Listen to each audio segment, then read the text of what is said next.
ఓం శుక్లాంబరధరం విష్ణుం శశివర్ణం చతుర్భుజం ప్రసన్నవదనం ధ్యాయేత్ సర్వవిఘ్నోపశాంతయే అగజానన పద్మార్కం గజాననమహర్నిశం అనేకదం తం భక్తానాం ఏకదం తముపాస్మహే వక్రతుండ మహాకాయ కోటి సూర్యసమప్రభ నిర్విఘ్నం కురు మే దేవ సర్వకార్యేషు సర్వదా గురుర్బ్రహ్మా గురుర్విష్ణుః గురుర్దేవో మహేశ్వరः గురుర్సాక్షాత్ పరం బ్రహ్మ తస్మై శ్రీ గురవే నమః వసుదేవసుతం దేవం కంసచాణూరమర్దనం దేవకీ పరమానందం కృష్ణం వందే జగద్గురుం సర్వమంగళమాంగళ్యే శివే సర్వార్థసాధికే శరణ్యే త్రయంబికే గౌరీ నారాయణి నమోస్తుతే.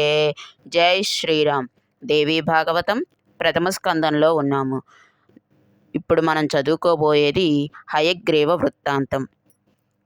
మహామునులారా, సావధానంగా వినండి.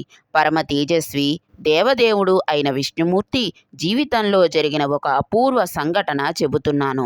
ఒకానొకప్పుడు జనార్దనుడు 10,000 సంవత్సరాల పాటు రాక్షసులతో భయంకరంగా మహాయుద్ధం చేసి బాగా అలసిపోయాడు. ఎక్కుపెట్టి ఉన్న ధనస్సును అలాగే ఒక సమతల ప్రదేశంలో నేలకు ఆంచి పైకొనకు గడ్డం ఆంచి శరీర భాగమంతా ధనస్సుపై మోపి అలా నిలబడే విశ్రమించాడు. అలసటో దైవయోగమో చటుక్కున నిద్ర పట్టేసింది. గాఢ నిద్ర. చాలా కాలం గడిచింది. అంతలోకి ఏదో యజ్ఞం చెయ్యాలని తలపెట్టిన దేవతలు బ్రహ్మను శివుణ్ణి తీసుకుని విష్ణులోకానికి వెళ్ళారు. యజ్ఞప్రభువు కదా విష్ణుమూర్తి. ఇది దేవకార్యార్థం చేస్తున్న యజ్ఞమాయే. అందుచేత జగన్నాథుడి అనుమతి తీసుకుని ప్రారంభిద్దాం అని వారి ఆకాంక్ష. తేరా వెడితే విష్ణులోకంలో విష్ణుమూర్తి కనపడలేదు. దివ్య దృష్టితో చూశారు. యుద్ధం ముగిసి నిశ్శబ్దంగా ఉన్న రణరంగంలో ధనస్సు మీద నిలబడి నిద్రపోతున్న కేశవుడు కనిపించాడు. అంతే. అందరూ ఒక్క ఉదుటున అక్కడికి చేరుకున్నారు. అలికిడి అయినా స్వామి లేవలేదు. నిద్ర లేపడం ఎలాగా? ఉపాయం ఆలోచించండి అన్నాడు దేవేంద్రుడు. నిద్రాభంగం చెయ్యకూడదు, మహాపాపం. అలాగని ఈ యజ్ఞాన్ని ఆపనూలేము అంటూ సంశయంలో పడ్డాడు శంకరుడు. బ్రహ్మదేవుడికి ఒక ఉపాయం తట్టింది. ఒక వమ్రిని అంటే చెదపురుగును సృష్టించాడు. వింటినారిని భక్షించమన్నాడు. అప్పుడు ధనస్సు జారిపడుతుంది. దేవదేవుడు నిద్రలేస్తాడు. దేవకార్యం నెరవేరుతుంది అని పథకం చెప్పాడు. అందరూ అంగీకరించారు. కానీ ఆ వమ్రి ఒక సందేహం వెలిబుచ్చింది. కమల సంభవ, జగద్గురువైన రమాపతికి నిద్రాభంగం చెయ్యమంటావా? ఎలా చెయ్యను? నిద్రాభంగం, కథాభంగం, దాంపత్య భేదనం, శిశుమాతృ విభేదనం అంటే తల్లి బిడ్డలను విడదీయడం. ఇవి బ్రహ్మహత్యతో సమానమైన మహాపాపాలు గదా. పోనీ ఇంత పాపానికి ఒడిగడితే నాకు ఒరిగేది ఏమిటి? వింటినారిని తింటే నాకు దక్కే ఫలం ఏమిటి? సర్వ పాపాలకు స్వార్థమే కదా మూలం. భక్షణం నా స్వార్థమే. ఫలం మాటేమిటి? వమ్రి ప్రశ్నకు బ్రహ్మదేవుడే సమాధానం చెప్పాడు. వమ్రి, నీకు యజ్ఞంలో భాగం కల్పిస్తాను. హోమకుండాలలో హవిస్సులు వేల్చేటప్పుడు అటూ ఇటూ చెదిరిపడే భాగాలు ఇక నుంచి నీవే. పద, త్వరగా విష్ణుమూర్తిని నిద్రలేపు, దేవకార్యం నెరవేర్చు అని ఒప్పించాడు. వమ్రి వెళ్ళింది. నేలపై ఉన్న ధనురగ్రం దగ్గర నారిని చటుక్కున కొరికింది. ఒక్క పెట్టున ధనస్సు ఎగిసిపడింది.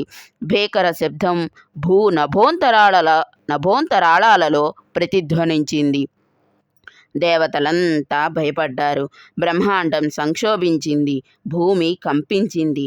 సముద్రాలు ఘూర్నిల్లాయి. తిమింగళాలకు వణుకు పుట్టింది. ఝుమ్ ఝుమ్ మారుతాలు వీచాయి.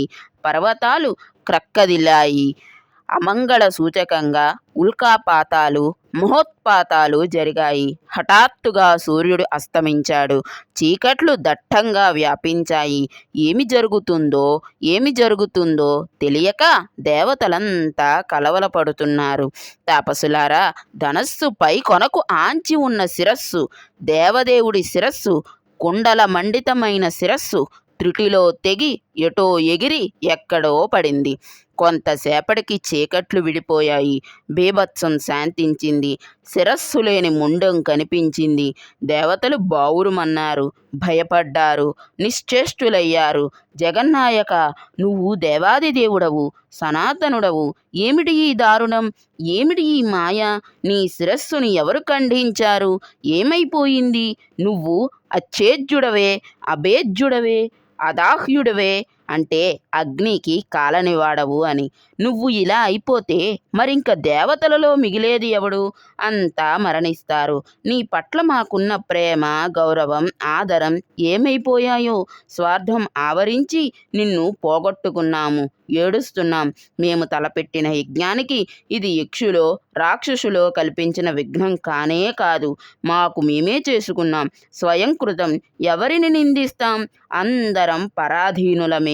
ఏమి చేస్తాం? ఎక్కడికి పోతాం? ఎంత మూఢులం! మాకు ఇంక రక్షకుడెవరు? ఇది సాత్విక మాయ అందామా, రాజసమో తామసమో అందామా? అన్ని మాయలకు అధిపతివి, జగద్గురువువి. నీ శిరస్సే ఎగిరిపోయింది అంటే ఏమనాలి? ఇలా దిక్కుతోచక డీలాపడి విలపిస్తున్నారు బ్రహ్మ, శివుడు మొదలైన దేవతలంతా. పరిస్థితి గమనించాడు బృహస్పతి. దేవగురువు కదా, పైగా వేదాంతం వంటబట్టినవాడు. నెమ్మదిగా దేవతలను ఓదారుస్తూ ప్రసంగించాడు. మహానుభావులారా, ధైర్యం తెచ్చుకోండి. ఎంత దుఃఖించి ఏమి లాభం? రవ్వంత తేరుకోండి. దేవతలే ఇంత బెంబేలు పడిపోతే ఎలాగా? ఉపాయం ఆలోచించండి. బుద్ధికి పని చెప్పండి. దైవ బలము, పురుషకారము రెండూ సమానమే. ఇప్పటి కర్తవ్యం ఉపాయమే. ఒక్కొక్కప్పుడు కాదు, అన్ని వేళలా, అన్ని విధాల దైవం కంటే అదే ఫలిస్తుంది. బృహస్పతి ఇలా అనేసరికి ఇంద్రుడికి ఉక్రోషం వచ్చింది. దేవగురు, ఎందుకు వచ్చిన పౌరుషమయ్యా? అది ఒట్టి అనర్థకం. దైవమే గొప్పది. దాని శక్తికి తిరుగులేదు. లేకపోతే ఏమిటి ఈ దారుణం? దేవతలు, దేవతా నాయకులు అందరం కళ్ళు అప్పగించి చూస్తూనే ఉన్నాం. విష్ణుమూర్తి శిరస్సు ఎగిరిపోయింది. అప్పటికి బ్రహ్మదేవుడు తేరుకున్నాడు. వేదాంత ధోరణిలో ప్రసంగించాడు. దేవేంద్ర, శుభం కానీ అశుభం కానీ కాలం తెచ్చిపెట్టిన దాన్ని అనుభవించవలసిందే. దైవ ఘటనను తప్పించుకోవడం ఎవరి వల్ల కాదు. దేహం ధరించాక సుఖదుఖాలు తప్పవు. నా సంగతే చూడు. ఒకప్పుడు ఈ శివుడు నా శిరస్సును ఖండించాడు కదా. ఈ శివుడికి శాపవశం వల్ల లింగపాతం జరిగింది కదా. అలాగే ఇప్పుడు దేవేంద్రుడివి, శచీపతివి.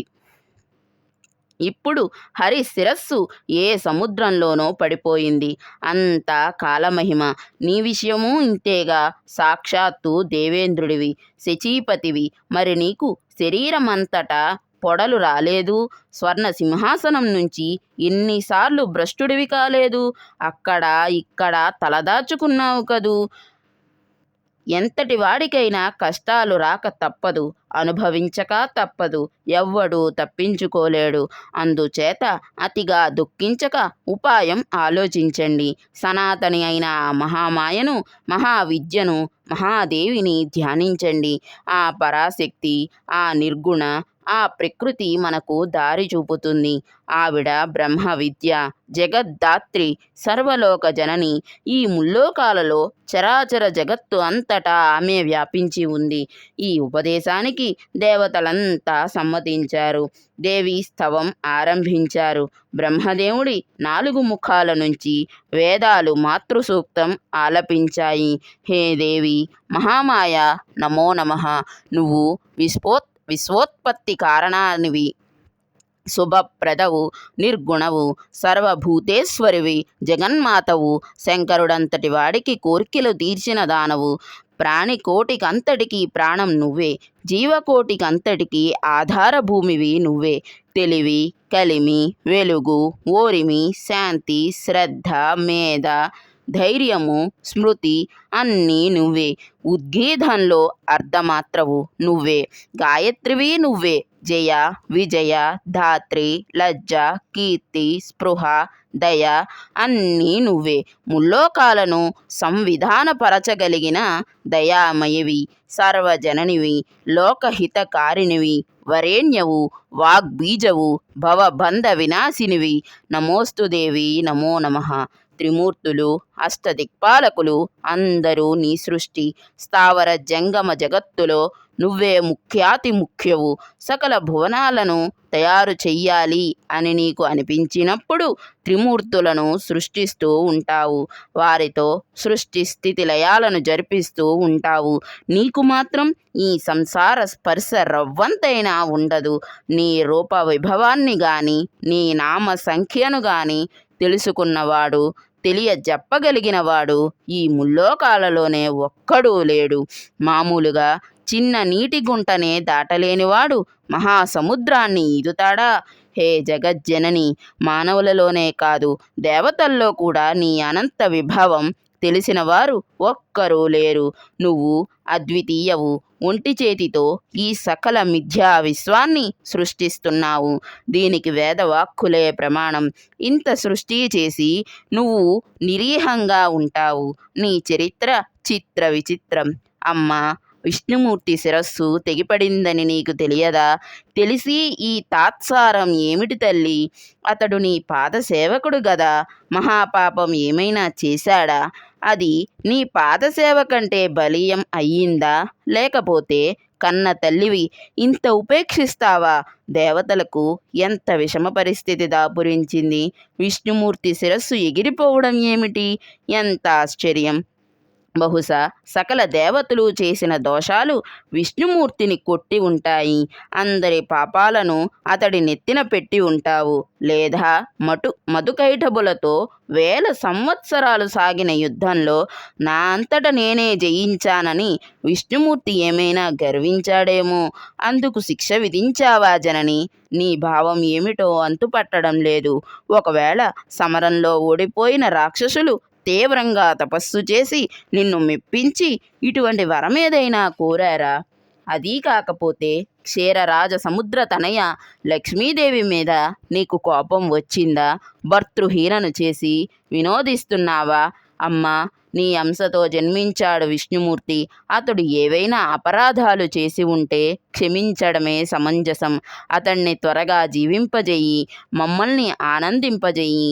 ఈ దేవతలంతా నిరంతరం నీకు మ్రొక్కుతూనే ఉన్నారు. నీకు పరమ భక్తులు. నీ ఆజ్ఞలను, పనులను నెరవేర్చడంలో అతి ముఖ్యులు, సమర్థులు. ఇప్పుడు ఇలా శోకార్ణవంలో మునిగిపోయారు. త్వరగా వీళ్ళని తరింపజెయ్యి. విష్ణుమూర్తిని బ్రతికించు. అతడి శిరస్సు ఎక్కడ పడిందో తెలీదు. నీవు తప్ప మరొక దిక్కు లేదు, మరొక ఉపాయం లేదు. అమృతంలాగా జగత్తుకి నీవే జీవన ప్రదాత్రివి. వేదాలు స్వయంగా చేసిన ఈ ప్రస్తుతికి మహేశ్వరి ప్రసన్నురాలయ్యింది. కనిపించకుండా ఆకాశవాణిని వినిపించింది. చెవులకు ఇంపైన శబ్దాలతో ఆనందకరంగా శుభప్రదంగా మాట్లాడింది. దేవతలారా, చింతించకండి. వేద స్తుతులతో నేను సంతుష్టి చెందాను. కుదుటపడండి. ఈ స్తుతిని ఇటుపైన ఎవరు చేసినా, చదివినా, విన్నా వారి కోరికలన్నీ తీరతాయి. వేదాలు చేసిన స్తోత్రమంటే వేదతుల్యమే కదా. సరే, విష్ణుమూర్తి శిరస్సు అలా అయిపోవడానికి కారణం ఉంది. ఈ ప్రపంచంలో అకారణంగా ఏ పని జరగదు. ఈ విష్ణుమూర్తి ఒక రోజున తన ప్రియ భార్య లక్ష్మీదేవి సుందర వదనాన్ని చూసి అదోలా నవ్వాడు. ఎందుకబ్బా అనుకుంది లక్ష్మీదేవి. నా ముఖం వికృతంగా కనిపించిందా? లేకపోతే ఉత్తినే ఎందుకిలా నవ్వుతాడు? కాదులే, ఎవతినో నాకు సవతిని చేసి ఉంటాడు, అందుకే ఈ వంకర నవ్వు అని ఆవిడ ఒక నిర్ణయానికి వచ్చేసింది. మనసులో కోపం భగ్గుమంది. తామసీ శక్తి ఆమెలో ప్రవేశించింది. ఇది భవిష్యత్తులో దేవకార్యం కోసమే పట్టరాని ఆ కోపంలో భర్తను శపించింది. నీ శిరస్సు తెగిపడిపోవుగాక అనేసింది. ఆ క్షణాన కాలయోగం అటువంటిది. తన సుఖాన్నే మరిచిపోయింది. వైధవ్యం కన్నా సపత్ని దుఃఖం ఎక్కువ అనుకుంది. స్త్రీ స్వభావం అలాంటిది గదా. ఆ శాపం ఇప్పుడు కార్యరూపం ధరించింది. శిరస్సు వెళ్ళి ఉప్పు సముద్రంలో పడిపోయింది. అయినా పర్వాలేదు, ఇప్పుడే శౌరిని బ్రతికిస్తాను. సురసత్తములారా, మీరు తలపెట్టిన మహాకార్యం నెరవేరుతుంది. సందేహం లేదు. ఈ సంఘటనకు మరొక చిన్న కారణం కూడా ఉంది. అదీ చెబుతాను, వినండి. ఒకప్పుడు హయగ్రీవుడనే రాక్షస మహావీరుడు సరస్వతీ నదీ తీరంలో పరమ దారుణంగా తపస్సు చేశాడు. మాయా బీజాత్మకమై ఏకాక్షరమైన నా మంత్రాన్ని ఘోర నిష్ఠతో జపించాడు. అప్పుడు తామస రూపంతో దర్శనం అనుగ్రహించాను. ఏ రూపాన్ని ధ్యానించాడో అదే రూపంలో సింహవాహనంపై కనిపించాను. వరం కోరుకోమన్నాను. నా రూపాన్ని చూసి అతడి కన్నులు ప్రేమతో విప్పారాయి. నమస్కరించి ప్రదక్షిణం చేశాడు. ఆనంద బాష్పాలలో దొప్పదోగుతూ అద్భుతంగా స్తుతించాడు. హే జగదీశ్వరి, పంచభూతాలు నువ్వే, జ్ఞానేంద్రియాలు కర్మేంద్రియాలు అన్నీ నువ్వే అంటూ స్తుతించాడు. నాకు మరీ సంతోషం కలిగింది. హయగ్రీవ, నీ తపస్సుకి, నీ స్తోత్రానికి సంతసించాను. నీ కోరిక ఏమిటో చెప్పు అన్నాను. మాత, నాకు మరణం లేకుండా వరం ప్రసాదించు. నేను యోగిగా, సురాసురులకు అజేయుడుగా, అమరుడుగా ఉండిపోవాలి. అనుగ్రహించు. హయవదన, ఇది అసంభవం. పుట్టినవాడు గిట్టక తప్పదు, గిట్టినవాడు తిరిగి పుట్టక తప్పదు. ఇది లోకంలో స్థిరపడిన మర్యాద. దీనికి భిన్నంగా నువ్వు అమరుడవు ఎలా అవుతావు? కుదరదు. కాబట్టి రాక్షసోత్తమ, మరణం తప్పదు అనే మాటను నిశ్చయంగా మనసులో పెట్టుకుని బాగా ఆలోచించి నీ ఇష్టం ఏ వరమైనా కోరుకో. సరే అయితే జగదంబిక, హయగ్రీవుడి చేతిలో తప్ప మరింక ఎవ్వరి చేతిలోనూ నాకు మృత్యువు ఉండకూడదు. ఈ వరం ప్రసాదించు. రాక్షస మహావీర, తదాస్తు. ఇంకా ఇంటికి వెళ్ళు. సుఖంగా రాజ్యం పరిపాలించుకో. హయగ్రీవుడి చేతిలో తప్ప మరింక ఎవ్వరి చేతిలోనూ నీకు చావు లేదు. ఇలా వరం ఇచ్చిన నేను అంతర్ధానం చెందాను. ఆ హయవదన రాక్షసుడు పట్టరాని ఆనందంతో ఇంటికి వెళ్ళి ఇక అక్కడి నుంచి వేదాలను, వేద విధులను, మునులను దారుణంగా హింసించడం మొదలుపెట్టాడు. ఆ దుష్టుణ్ణి సంహరించగలవాడు ఈ భువనత్రయంలో లేడు. అందుచేత ఓ దేవతలారా, ఒక అందమైన గుర్రపు తలను తీసుకురండి. దాన్ని విష్ణుమూర్తి ముండేనికి దేవశిల్పి నేర్పుగా అతుకుతాడు. అప్పుడు ఈ హయగ్రీవ భగవంతుడు ఆ రాక్షసుణ్ణి సంహరిస్తాడు. ఇది దేవకార్యం. అశరీరవాణిగా జగన్మాత చేసిన ఉపదేశాన్ని దేవతలంతా విన్నారు, తేరుకున్నారు. దేవశిల్పిని వేడుకున్నారు. అతడు దగ్గరలో ఉన్న గుర్రపు తలను వెంటనే ఖడ్గంతో ఖండించాడు. ఆలస్యం లేకుండా విష్ణుమూర్తి శరీరానికి కలిపాడు. హయగ్రీవ భగవంతుడు ఆవిర్భవించాడు. ఇది మహామాయా ప్రసాదం. అటుపైని కొంతకాలానికి ఆ రాక్షసుణ్ణి మట్టుపెట్టాడు. సూతుడు చెప్పిన ఈ హయగ్రీవ వృత్తాంతాన్ని శ్రద్ధగా విన్న సౌనకాది మహామునులకు కుతూహలం మరింత పెరిగింది. మహాసముద్రంలో మధుకైటభులతో శౌరి జరిపిన 5000 సంవత్సరాల యుద్ధాన్ని గురించి తెలుసుకోవాలనుకున్నారు. సవినయంగా అడిగారు, అసలు ఆ దానవులిద్దరూ ప్రళయ సముద్రంలో ఎందుకు జన్మించారు? దేవతలకు కూడా దుర్జయులు అన్నావు. వారిని విష్ణుమూర్తి ఎలా సంహరించాడు? ఈ అద్భుత గాథను సవిస్తరంగా వినాలి అనుకుంటున్నాం. నువ్వు బహుశ్రుతుడివి, మంచి వక్తవు కాబట్టి దయచేసి వివరంగా చెప్పు. దైవికంగా నువ్వు మాకు కలిశావు. మూర్ఖుడితో సంయోగం విషం కంటే భయంకరం.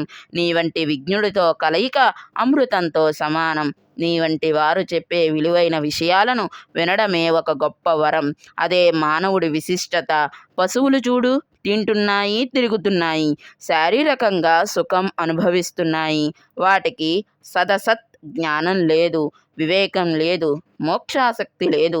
పురాణ శ్రవణం లేకపోతే, నీ వంటి వాళ్లను వినకపోతే మనిషి కూడా వీటితో సమానం అయిపోతాడు. జంతువుల్లో కూడా లేడీ, జింక మొదలైన వాటికి వినడం తెలుసు.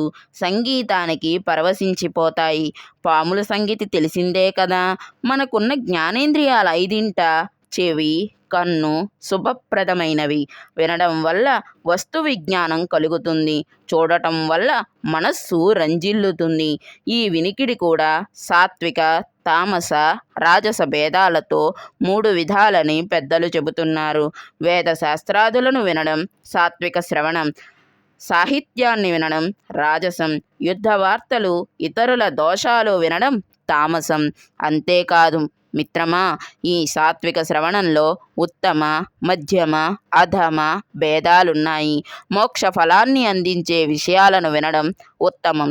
స్వర్గాన్ని ఇచ్చే వాటిని వినడం మధ్యమం. భోగ ఫలాన్ని సమకూర్చే అంశాలను చెవిని పెట్టడం అధమం. అలాగే సాహిత్యము 3 విధాలు. ధర్మపత్ని వృత్తాంత రూపమైన సాహిత్యాన్ని వినడం ఉత్తమం. వేశ్యా వృత్తాంతాలను చెవికెక్కించుకోవడం మధ్యమం. అక్రమ సంబంధాల కథలు ఆలకించడం అధమం.